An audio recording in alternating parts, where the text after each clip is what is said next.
झरणार कुळुकुळु नाद सांगकू प्राचीन बौद्ध कीर्तिराजीर समाहार पुणी ता सांगकू बड़ बड़ शिलाखंड और शिलालिपि मन मोहि थाए। यह दृश्य होछि देवगढ़ जिलार अक्षरशिला गाँ।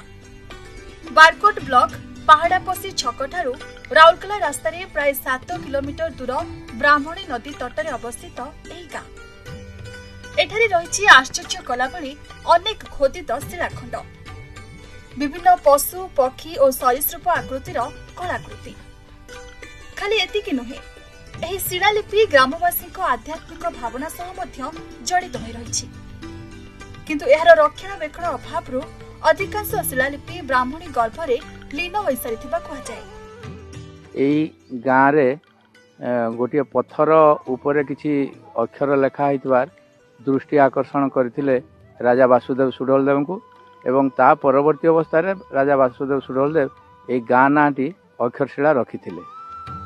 गाँर एपरी नामकरण रे रहिछि एक किंबदंती। अष्टम ख्रीष्टाब्दरे बौद्ध भिक्षुक माने एही ब्राह्मणी अववाहिका रे बिहार नालंदारु ओडिशार रत्नगिरी अभिमुखे जीवा आसीबा करुथिले। एही समय सेमाने एठारे विश्राम नेउथिले।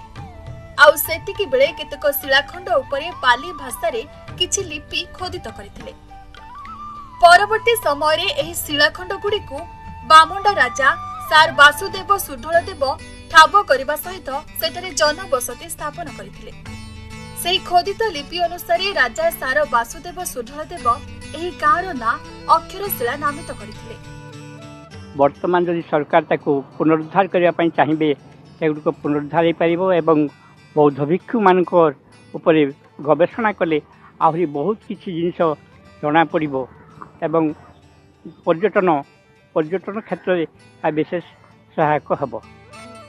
केवल एतिकी नुहे, देवगढ़ जिलार बारकोट स्थित ब्राह्मणी अववाहिका रे आहुरी अनेक बौद्ध कीर्तिराजीर संधान मिलिथिबा बेले रेंगाली नदीबंध योजना द्वारा से सबु जलमग्न हो जाइछि।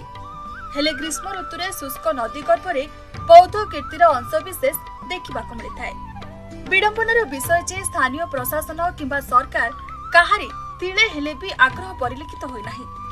फलरे बणमल्ली बणरे फुटी मौली गला भली जनमानसर विलुप्त होबाक बसिछि एही ऐतिह्य कीर्तिराजी। यदि प्रत्नतत्व विभाग ओडिशा सरकार द्वारा ताको खनन करा जाए हेले बौद्ध कीर्तिर बहुत अंश विशेष आमे सेई जगारू प्राप्त हो पारिबा जानी पारिबा ई आशा आमे पोषण करूछु।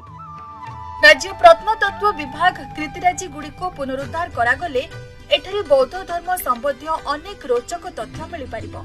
एहा सहित राज्यर एक प्रमुख पर्यटन स्थलीर मान्यता पाइबो बोली बहु गवेषक और ऐतिहासिक मत व्यक्त करिसेंति।